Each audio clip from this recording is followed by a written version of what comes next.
बिस्मिल्लाहिर्रहमानिर्रहीम। अस्सलाम वालेकुम दोस्तों, उम्मीद करता हूँ आप बिल्कुल ठीक ठाक होंगे। दोस्तों आज है 27 जुलाई सन 2021 और दिन है मंगल का। दोस्तों रॉयल ओमान पुलिस ने दफार गवर्नरेट से एक औरत को गिरफ़्तार किया है और उस औरत का काम था जो जहाँ पर भीड़ वाली जगह थी, जहाँ पर ज़्यादा रश होता था, तो वहाँ से वो लोगों की जेबों से पैसे निकाल लेती थी, जेबों से बटुए निकाल लेती थी। तो हो सकता है आप में से कोई ऐसा मुतासर हुआ हो, लेकिन जो रिकॉर्ड चेक किया गया तो ऑलरेडी पहले से ही उसका पुलिस के पास रिकॉर्ड मौजूद था, यानी वो पुरानी मुजरम थी।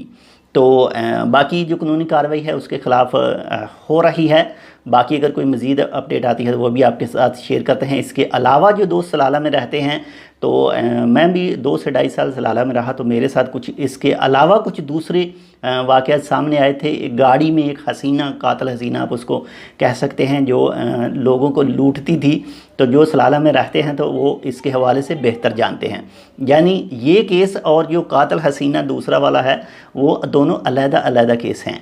तो जो भी कातिल हसीना के शिकार हुए हैं तो वो भी कमेंट करके बताएं क्या वाक़या ही ये बात सही है या नहीं, आपके साथ भी कोई ऐसा वाक़या हुआ है या नहीं। ख़ासकर ये जब मटर सीज़न होता है, ख़रीफ सीज़न, तो तब ये ज़्यादातर केस सामने आते हैं।